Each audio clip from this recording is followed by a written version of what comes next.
Welcome back. All right, another news of the day video for all you fine people on the internet for your Friday, September the 20th. Less news, though, than we've been seeing over the first couple of days of training camp, right? So you'll notice that all the logos are on this side. I haven't done that with news videos in a long time, but there's just so much going on that it's just easier to do it this way. So we'll start off with Utah, and I've got the Utah hat. Do not have a jersey yet, as far as I know, unless you're associated with the team. Don't have a Utah jersey as of yet, which is fine.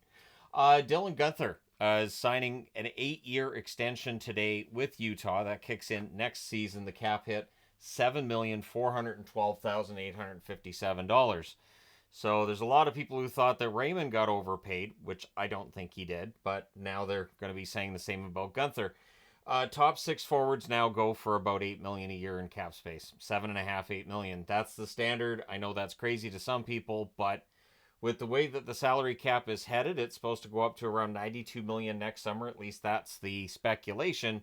And then it could be $96 million the year after. Like, it's crazy to the point where there's some discussion about whether or not the NHL will kind of control the salary cap going up at least a bit. And the NHLPA might be okay with that because they want to see this spread out over a number of years and not just a couple of big jumps in the salary cap, but it could just keep going up. The speculation's been about $100 million by the end of this decade per team.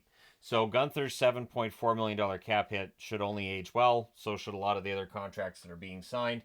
Obviously, there's some risk to this signing for Utah, but I think Guenther's really talented, really good player, and it's a shame that draft pick ended up staying in Arizona hands. Gotta say, should have been the Canucks draft pick. All right, Ville Heinola, and it sounds like this is a pretty serious situation with Heinola.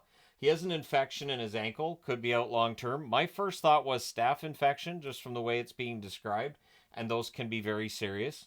It is the same ankle that he fractured last season. Elliot Friedman reporting that, and so Heinola, who's had a hard time with breaking into the National Hockey League with Winnipeg, he could be out for it. The way this is being framed and phrased, it sounds like he could be out for, if not weeks, probably months. All the best to Heinola on his recovery, but again, it sounds like this is a pretty serious situation that is going to take some time to get straightened out. So the Anaheim Ducks, I don't know, maybe they saw my video earlier where I was like, yeah, no, they're still rebuilding. Pat Verbeek disagrees with me.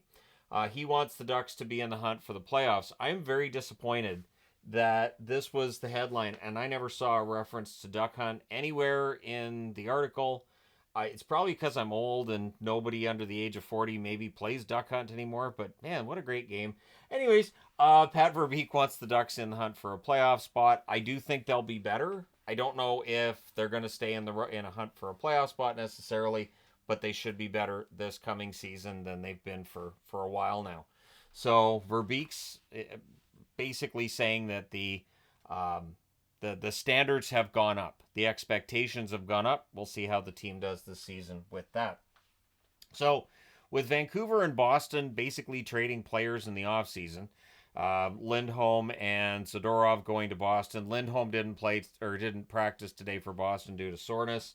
Going towards Vancouver here, we got Forbort, you got Heinen, and you got DeBrusk. So it's like they made a 3-for-2 trade, basically.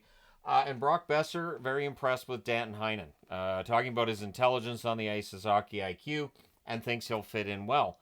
So I've been talking about guys who might be steals from a fantasy perspective. If Danton Heinen gets top 6 minutes with Vancouver, we could see a jump in his offensive production. Personally, I think with what I've seen from Heinen and Boston and Anaheim, I think your best plan is to have him on the third line.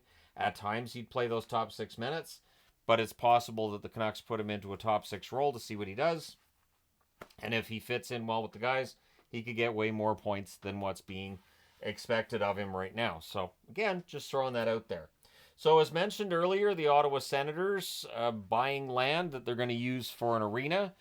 They talked in a press conference about how buying the land instead of leasing it gives them a lot more leeway. It really helps them out a lot financially. In terms of they have full control, they don't have to worry about as much red tape as they would if they were leasing the land from NCC. But basically, they get a little over 10 acres. I think originally they were looking for 7 or 8 acres. They get over 10 acres, and the plan is to have the arena and then have other structures around it so that you're really revitalizing that area. LeBreton Flats They're putting in a bunch of different items there. There's commercial, there's residential going in as well.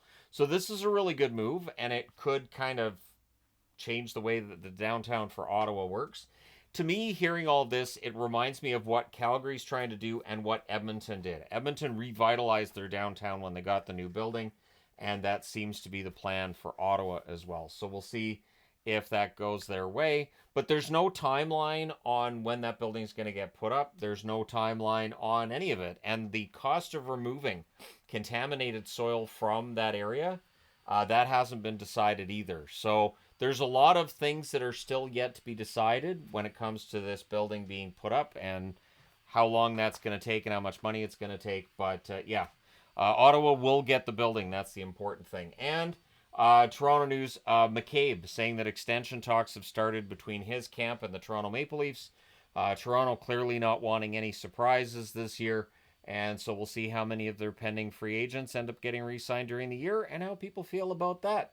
Let me know your thoughts in the comment section below as always. Don't forget to hit like and subscribe in the event you've not done so already.